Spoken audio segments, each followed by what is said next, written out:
মাহদির সময় পৃথিবীর মানুষগুলা নেয়ামতে এতটাই পরিপূর্ণ হবে, যার যত পরিমাণ মন চাইবে তত পরিমাণ নেয়ামত উপভোগ করতে পারবে। ইবনে মাজাহ 4083 নম্বর হাদিসের বর্ণনার অংশ বিশেষ। عن أبي سعيد الخدري رضي الله تعالى عنه قال قال رسول الله صلى الله عليه وسلم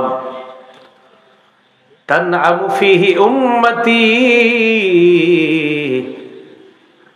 নবীজি সাল্লাল্লাহু আলাইহি ওয়াসাল্লাম বলেন, মাহদির রাজত্বকালে আমার উম্মত প্রাচুর্যের এত পরিমাণ মালিক হবে, প্রাচুর্য তাদের এত পরিমাণ হবে, সম্পদ এত পরিমাণ হবে, তুতি উকুলাহা, জমিন তার ভিতরে যত নিয়ামত আছে সব বের করে দিবে, নাও দুনিয়ার মানুষ খাও।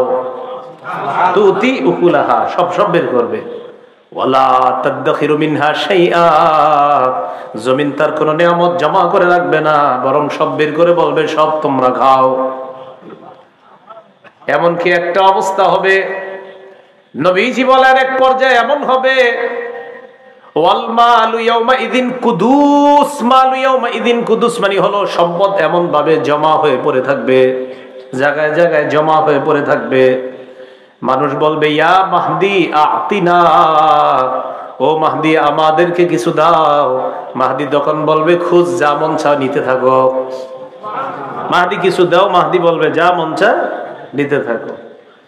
তাহলে কি বুঝতে পারলাম? মাহদি আসবে এটা বিশ্বাস করি, নবীর নামে নাম হবে এটাও বিশ্বাস করি, হযরত হাসানের বংশধর, ফাতেমার বংশধর, মুহাম্মদ সাল্লাল্লাহু আলাইহি সাল্লামের বংশ থেকে আসবে। 7 বছর বা 9 বছর তার রাজত্বকাল চলবে। কপালটা হবে চওড়া, উজ্জ্বল হবে, নাকটা হবে উঁচা। নবীজির চারিত্রিক বৈশিষ্ট্য পাবে, বাকি ঘটনগত বৈশিষ্ট্যটা হবে না, চারিত্রিক বৈশিষ্ট্য হবে। এই হলো মাহদি। তো যে কেউ যদি দাবি করে ফেলে যে আমি মাহদি, বিষয়টা হবে হাস্যকর, ঠিক না? তো এখন কেউ দাবি করে ফেললো যে আমি মাহদি, অথবা কারো অনুসারীরা বলে ফেললো আমাদের যিনি মারা গেছে আপনার বাড়ি অমুক জায়গায় বা তমুক জায়গায়, বললো যে তিনি মাহদি ছিলেন, প্রতিশ্রুত মাহদি তাকে বলল। এই কথাগুলো হবে সম্পূর্ণ মিথ্যা। মাহদি তিনিই হবে যার সাথে আমার নবীর বক্তব্য মিলে যাবে। মাহদি তিনিই হবে যার সাথে নবীজির বক্তব্য মিলে যাবে। আল্লাহ বুঝার তৌফিক দান করেন।